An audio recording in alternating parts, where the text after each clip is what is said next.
Good morning friends. দেখুন সকাল সকাল আমার মনা উঠে গেছে আর দেখুন বলছে ও আজকে একা একা তৈরি হবে। তাই একা একা তৈরি হবে, তাই আমি বলছি মনা তুই তো তৈরি হতে পারবি, কিন্তু একা একা চুল বাঁধতে পারবি? মনা হাসছে আর বলছে না, একা একা সব কিছু করতে পারে, চুল বাঁধতে পারে না, তাই না বাবা? এই যে দেখুন ও কী ভালো করে তৈরি হয়ে যাচ্ছে। আমার মনে কিন্তু খুব ভালো, কিন্তু ভোরবেলা উঠতে হয় তো তাই হাই উঠছে একটু সকাল সকাল। দেখুন কি সুন্দর ও প্যান্ট পরছে, ও দাঁত মেজে নেবে একা একা, ও খুব ভালো মেয়ে। তারপরে তৈরি হয়ে দাঁত মেজেই নিচে চলে যাবে, নিচে চলে যাবে, রাতেই সব কিছু গুছিয়ে রাখি, তাই না বাবা? খুব ভালো। ওকে কি এনে দিয়েছে ওর দাদা বেড়াতে গেছিলো, দেখাও তো অনেক রুল। এই দেখুন, দেখছেন ব্রেসলেট, ও সব বন্ধুদের আজকে দেখাবে, বলো। এই দেখুন হয়ে গেল, এই যে রেডি। ওই যে দুধের বাটি চলে এসেছে সামনে, আর দাদার সঙ্গে দুষ্টুমি হচ্ছে। আর এই যে ও স্কুলে চলে গেল, আর আমিও চা করে নিয়ে এই যে বাপিকে দিতে চলে আসলাম। দেখুন বাপি ঘরটা কেমন অন্ধকার করে রেখেছে, মনে হচ্ছে যেন এখনও ভোরবেলা। আর দেখুন কটা বাজে, দেখুন 8টা এখনও বাজেনি। এই দেখুন বাইরে সকাল হয়ে গেছে, আজকে হালকা মেঘলার মতো। আর এই যে আমার প্রেসারেও বসে গেছে, প্রেসার বসে গিয়ে আমাদের এই দিদিও চলে এসেছে, আমাদের ঘর ঝাড় দেওয়া হয়ে যাচ্ছে, ঘর ঝাড় দিয়ে নেবে। এবার ওইদিকে আমিও রান্না বান্না করতে যাব। কেমন আমি জুতো খুঁজতে খুঁজতে এই সোফাটা সরিয়েছি। এই যে আমাদের প্রেসারেও সিটি উঠে গেছে,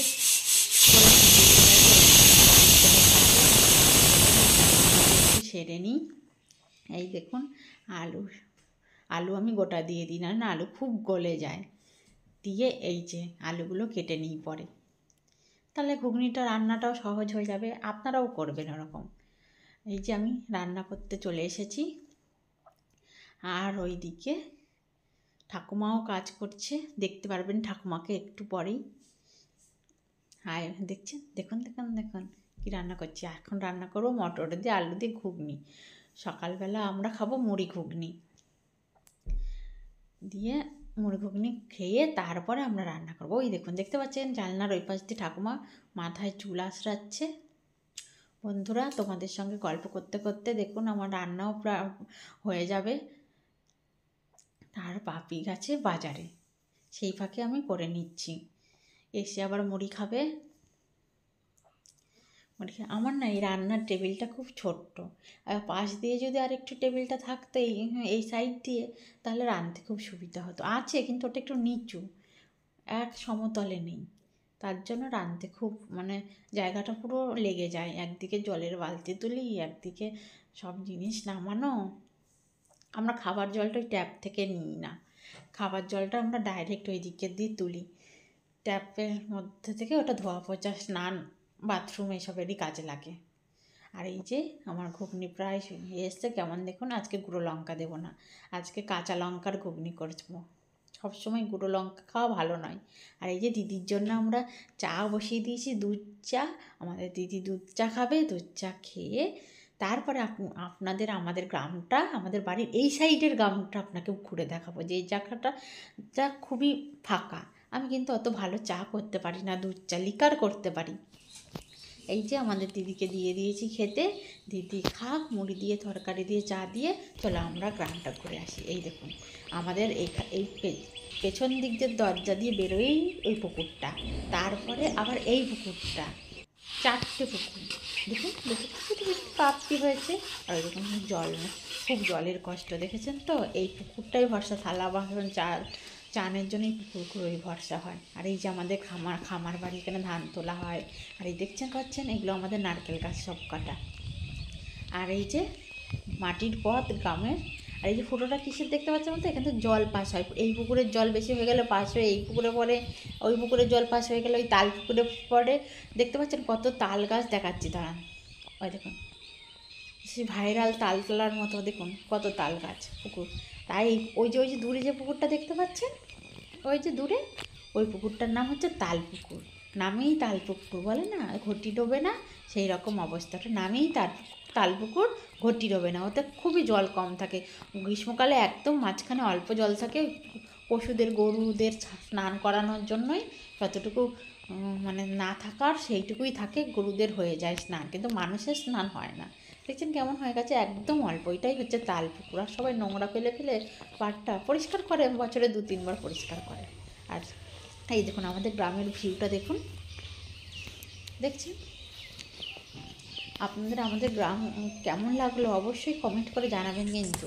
চলুন না, এই যে আমাদের খামার বাড়ির ভেতরে ঢুকেছি, ঢুকে আমাদের খামার বাড়িতে দুটো এই যে ধুত্র ফুল হয়েছে। আমার ঘরে তো শিব ঠাকুর আছে, তাই আমি তুলে নিয়ে যাই, ঠাকুমাকে দেবো, ঠাকুমা পুজো করবে। গিয়ে দেখবো অবশ্যই ঠাকুমা দেখবেন পুজো করতে ঢুকে গেছে। আর একটা ফুটেছে, নিয়ে নিন তুলে। কি সুন্দর লাগছে না? আবার সামনেই শিবরাত্রি, এই এখন পাচ্ছি, পর তখন আর পাওয়াই যাবে না। আমি শিবরাত্রির উপোস করি না। আপনারা কারা কারা শিবরাত্রির উপোস করেন বন্ধুরা? আমি করি না, আমি অত উপোস করে থাকতে পারি না। আর এই যে বলেছি না ঠাকুমা বসে পড়বে পুজো দিতে, তর্স হয় না। ফুলগুলো দিয়ে দিলাম। আর বাপিও দেখুন চলে এসেছে বাজার করে নিয়ে, এই দেখুন পুজো দিয়ে চলে এসেছে। এই যে মাছ এনেছে, মাছ এনেছে, আর এই যে বাজার এনেছে। ঘরে একটুও বাজার ছিল না, এটা ওটা করে খাচ্ছিলাম। আর এই তার জন্য বাপি বাড়িতে আসাই বলছে আগে বাজার নেই, বাজার করে নিয়ে আসবেন, একটু পেঁয়াজও নেই, এমন অবস্থা। তাই দেখুন কত বাজার করে নিয়ে এসছে, এত বাজার করে নিয়ে এসছে, সেগুলো আবার কখন করব কি জানি। কিন্তু এই যে এই যত জিনিস দেখছেন না, এগুলো কিন্তু কোনো মানে এখানে চালানি কিছু আসেনি গাড়ি করে, ওগুলো সব হচ্ছে কেউ না কেউ চাষ করেছে। আর এটা হচ্ছে সাদা বোঁদে, আমাদের একজন এনেছেন। আর হচ্ছে এই যে আমার মেয়ে চলে এসছে, মানে যত বাজার করে নিয়ে আসবে এখানে কেউ না কেউ চাষ করেছে, চাষে সে তুলে বাজারে বিক্রি করতে এসছে, এরকম বাজার, বাইরে থেকে আসে না, এখানকারই মাল এটা। আর এই যে দুপুর হয়ে গেছে, মানে 1টা বেজে গেছে, দেখেছেন আমার ঘরের অবস্থা, এখনও সে বাসি ঘর পড়ে রয়েছে। আমি রান্না বান্না সেরে ওপরে এসে এবার পরিষ্কার করে স্নান করে নেবো। স্নান করে আমি এই যে চলে এসেছি, 2টো বেজে গেছে বন্ধুরা, দেখেছেন তো? আজকে মাছ রান্না করেছি না, এর জন্য ভাত খাইনি। ঠিক কয় কটা ভাত খায় জানেন তো? এই কটা ভাত খায় মাছ হলে। এই হাতের যেটুকু দেখাচ্ছি আমি, এই কটাই ভাত খায়, এক মুঠো ভাত খায় না। তাও আবার ওইটুকু নষ্ট, আমাকে হাফ তুলে দিয়েছে। মাছ হলে ওর পেটেই ঢোকে না। বন্ধুরা আমাদের ভিডিওগুলো যদি তোমাদের ভালো লাগে অবশ্যই আমাদের চ্যানেলটাকে সাবস্ক্রাইব করে নিও। আর আজ এই পর্যন্তই থাক, বাই বাই, টাটা।